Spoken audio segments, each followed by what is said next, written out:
Fala pessoal, eu sou Rafael Otaiano, sejam muito bem-vindos ao meu canal. Aqui trago análise e opiniões pessoais sobre política e empreendedorismo. E se você gosta de algum desses temas, peço que considere se inscrever no canal, compartilhando esse conteúdo e outros também. Nós vamos falar dos temas que tomaram a semana passada, tanto das mídias quanto mídias sociais, sobre o atual governo. Semana 4 de 208. Começando, primeiro tema, Yanomamis. Vocês devem ter acompanhado, é claro que é uma tragédia, de forma nenhuma a gente pode deixar passar isso e tem que sim que serem tomadas atitudes para resolver a situação que os índios hoje estão vivendo, muitos ali definhando de verdade na vida, falta comida, falta água, falta qualquer condição sanitária mínima que se imaginar. E justamente essa é a tempestade perfeita que poderia acontecer para o governo atual. Do ponto de vista político, se explora esse assunto criticando o governo anterior, mas ao mesmo tempo, uma coisa que poucas pessoas falam é que se foca tanto nesse tema, de forma talvez até exacerbada, que gera mais um aspecto emocional do que efetivamente racional. E por que eu estou dizendo isso?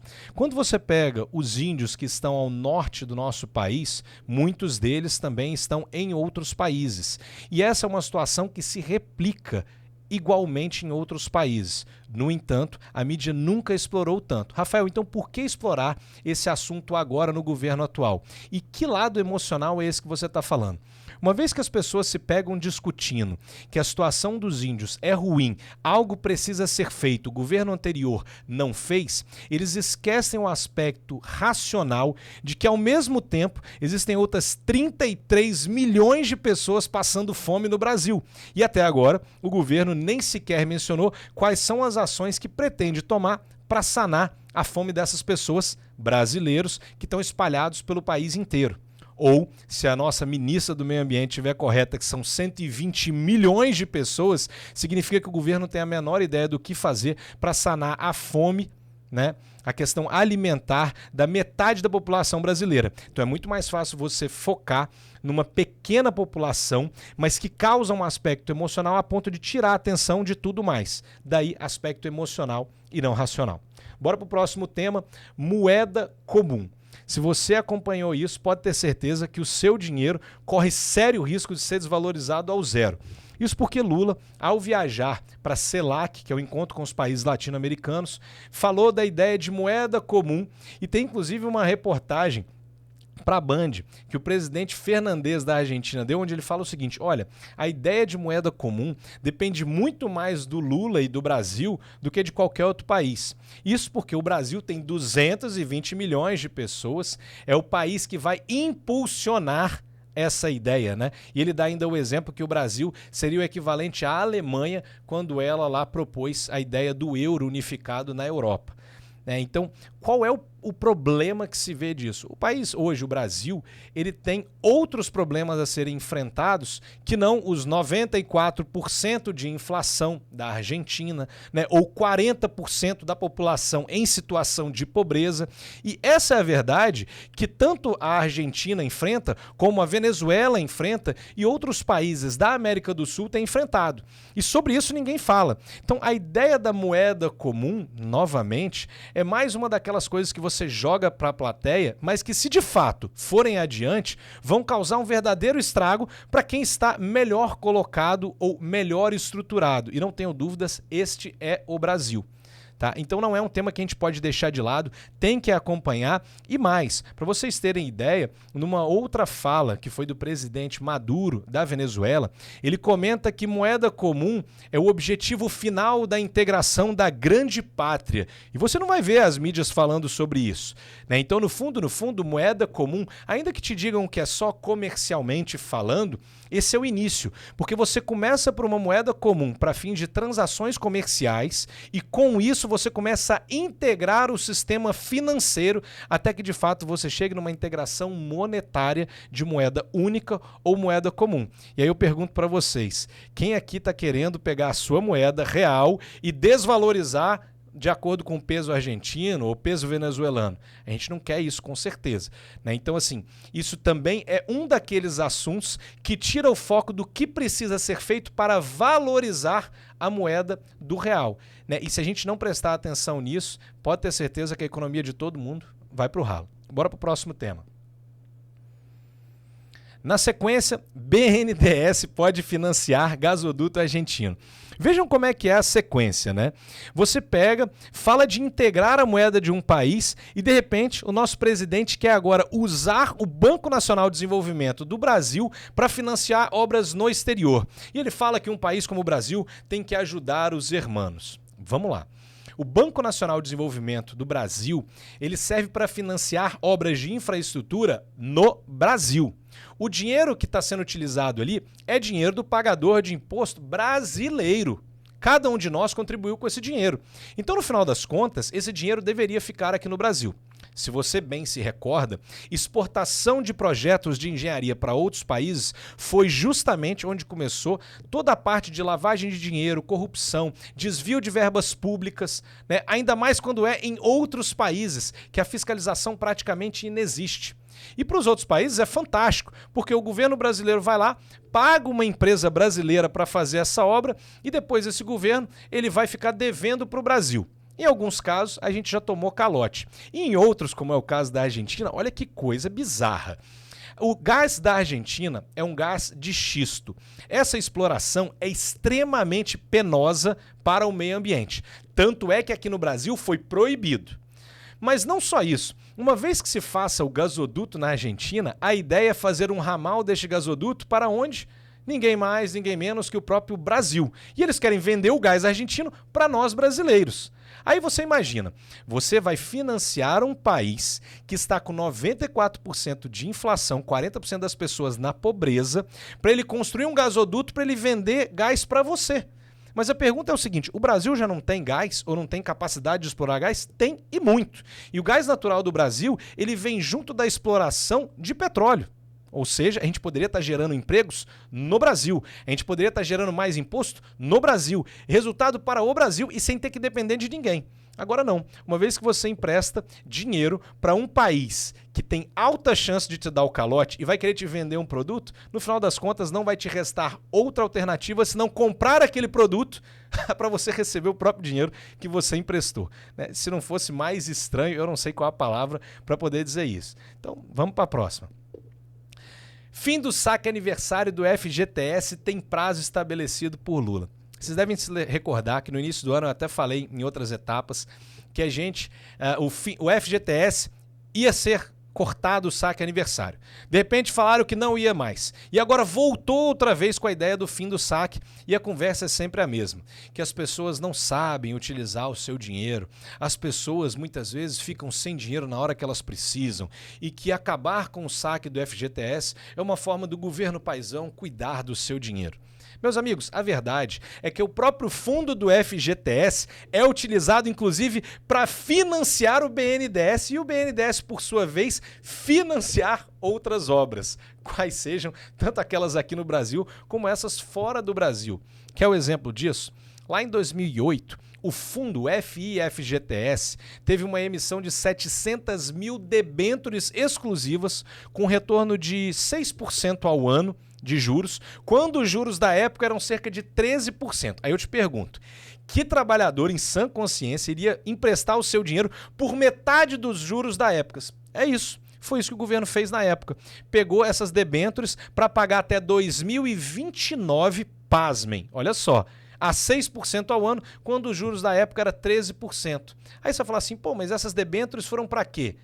Segundo o ministro, para a construção da casa própria. Mas o que está no site, inclusive do BNDES, foi para financiar projetos de infraestrutura. Ele fala de tudo, aeroportos, estradas, menos casa própria. Não é de espantar ninguém, né? Não fosse só isso, o próprio FGTS foi usado dentro do Tesouro Nacional, dentro do BNDES, para pagar dividendos para o Tesouro Nacional. De novo, há uma taxa de retorno que era TR, que é a taxa referencial, mais 4,8%. Isso seria mais ou menos 6% ao ano, de novo, quando os juros da época eram 13%. Agora imagina, é o dinheiro do trabalhador pagando o dividendo para o Tesouro Nacional de um empréstimo que ele não recebeu. Ou seja, no final das contas, se alguém der calote no Brasil, você sempre vai pagar a conta. Se o governo brasileiro não quiser receber, ele vai cobrar de você. E além de tudo, ele está pegando o seu imposto usando para isso. Faz sentido? Não faz. Você já entendeu que é totalmente bizarro, sempre vão utilizar o seu dinheiro da pior forma possível. Então, essa é só mais uma comprovação. Bora para o próximo tema, amigocracia. Olha justamente quem que o nosso presidente foi visitar. Miguel Díaz-Canel, é o presidente de Cuba. Qual é o lado interessante desse aceno que o nosso presidente faz? Ele quer se aproximar daqueles que seriam seus amigos, né? Ou até então presidentes de países que têm características mais próximas de uma ditadura do que de fato uma democracia. O que é mais interessante de tudo isso é que durante a época das eleições foi proibido veicular notícias ou qualquer conteúdo que vinculasse, né, o nosso presidente ao ditador ou aos presidentes ditadores, né, de diversos países, fosse Venezuela, fosse Cuba, fosse Honduras. E agora justamente o que ele faz é se aproximar dessas pessoas.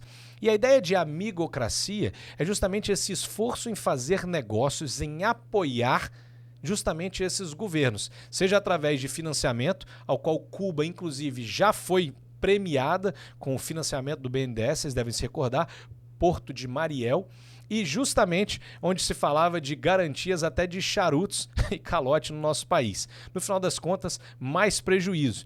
E por que isso é tão ruim? Este governo, a gente já sabe, ele tende a privilegiar os amigos ou os companheiros no que diz respeito à máquina pública. Mas também o que diz respeito ao exterior, né, financiar ou fazer negócio com outros países que sejam de amigos não necessariamente significa trazer resultado para o nosso país. Muitas vezes um país que seja aí um parceiro comercial do Brasil não necessariamente vai ser um grande amigo do nosso presidente. E a gente precisa entender que o que é melhor para o Brasil nem sempre é aquilo que agrada o lado emocional do presidente. Então, com isso, bora para o próximo conteúdo que vocês vão entender a conexão que existe nisso. Justiça determina a recontratação de cubanos do Mais Médicos. Será que não é muita coincidência a justiça não ter se manifestado durante os últimos 4 anos, mas justamente agora que volta este governo, a própria justiça manda fazer uma recontratação? Não faz o menor sentido. Essa é uma decisão, inclusive, de governo. Tanto é que o governo anterior decidiu suspender o programa. E o que é mais interessante é que as pessoas, e as mídias principalmente, não falam das condições que esse programa ele exigia, né, para ser aceito e ser executado. Para vocês terem ideia, eu quero saber, você sabia que 75% do salário dos médicos ia para Cuba, para o país? É isso mesmo. O salário era fixo e ia negociado sempre em dólares. Olha que interessante, né? Aí ninguém quer falar de moeda comum. Mas não fosse só isso, $3.000 ia para o governo e $1.000 ia para os médicos cubanos. Não somente isso, existem telegramas da Embaixada Brasileira em Cuba que mostram que a ideia do programa aconteceu antes do governo Dilma, antes sequer da presidente Dilma ser eleita.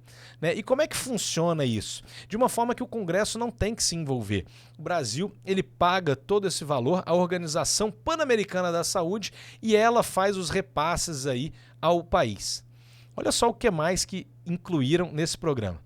Os médicos não poderiam permanecer no Brasil em caso de término do programa. A avaliação dos médicos aptos seria feita exclusivamente em Cuba. Mas espera aí, esses caras não vão atuar no Brasil? Não deveria ser aqui que eles deveriam ser avaliados? Não, mas eles são avaliados no país que tem interesse em mandá-los para cá para eles trabalharem e gerar receita no próprio país. Não faz o menor sentido, né? Nenhum médico poderia fazer o Revalida, exame que valida diploma de estrangeiros com pena de ser considerado desertor e posteriormente deportado. É praticamente um trabalho escravo no Brasil. Só não é escravo porque o cara recebe $1.000. E assim, eu fico pensando, né? R$5.000. Será que isso é bom? Vocês vão entender que para Cuba é excelente. Médicas que ficassem grávidas deveriam voltar para Cuba. Férias só poderiam ser tiradas em Cuba. Além disso, olha que loucura isso. Nos telegramas também fica claro que essa negociação serviria para trocar serviços médicos pelo pagamento da dívida do Porto de Mariel, inaugurado por Dilma e pago com dinheiro do pagador de impostos brasileiro via BNDES. Olha só a situação.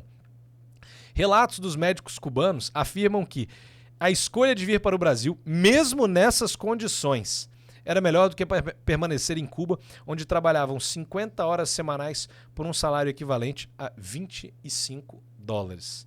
Então, veja você, $25, aqui ele vai ganhar 1.000. É muito melhor e é óbvio que todo cubano vai estar querendo vir para o Brasil. A única questão é o seguinte, ele é avaliado por Cuba, Cuba fica com 75% do salário dele e a gente sabe que isso vai para o governo. Então assim, qual é o sentido de se ter um programa desse, né, para o Brasil quando a gente tem tantos médicos aqui para trabalhar? E por que não fazer com outros países? Você lembra ali que eu acabei de falar da amigocracia? A ideia de financiar a obra na Argentina e a ideia de um programa Mais Médicos com Cuba, todas elas derivam de uma mesma intenção: mandar dinheiro do Brasil para outros países estrangeiros que têm governos que são governos parceiros ou amigos deste atual governo, mesmo que sejam governos que se assemelham a uma ditadura, mesmo que as pessoas nesses países estejam vivendo em condições péssimas. E mais, mesmo que essas mesmas soluções que se propõem com os outros países pudessem ser adotadas no Brasil. Você poderia ter um programa Mais Médicos brasileiro, pagando bem aos brasileiros, ao invés de pagar para Cuba. Você poderia investir em gasodutos no Brasil, na exploração de gás no Brasil, não necessariamente na Argentina. Mas veja que o foco aqui não é exclusivamente o benefício é a justificativa. O foco é a ideia sempre de mandar dinheiro para os companheiros, E daí vem a ideia de amigocracia. Não sei se você já tinha se ligado nisso, mas esse é um tema que precisa ficar claro. Então, bora para o próximo tema agora, vamos checar aí. Eleições para Câmara e Senado. Então, essa semana, justamente, no dia 1º de fevereiro, é quando vai ser a eleição dos presidentes da Câmara e do Senado. E aqui tem um detalhe, que eu não sei se vocês já tinham escutado, mas foi uma coisa que ficou muito clara. Igual todas e quaisquer eleições, políticos sempre fazem o que é necessário para se eleger. Tanto é que houve o aumento do auxílio moradia para os deputados em 56%. É isso aí, mais de R$6.000 para um deputado de auxílio moradia, como se o salário já não fosse muito bom. Mas vocês acham que isso foi à toa? Claro que não. Então tá aí a justificativa, eleição de presidentes da Câmara e do Senado. E por que esse tema está tão em voga? Existem já diversos pedidos, desde o ano passado e nesse ano, de impeachment de ministro, impeachment de presidente, seja o anterior, seja o atual, e nenhum desses pedidos foi à frente com a atual conjuntura que a gente tem de presidente da Câmara e do Senado. O governo atual já se alinhou e apoia a reeleição de ambos.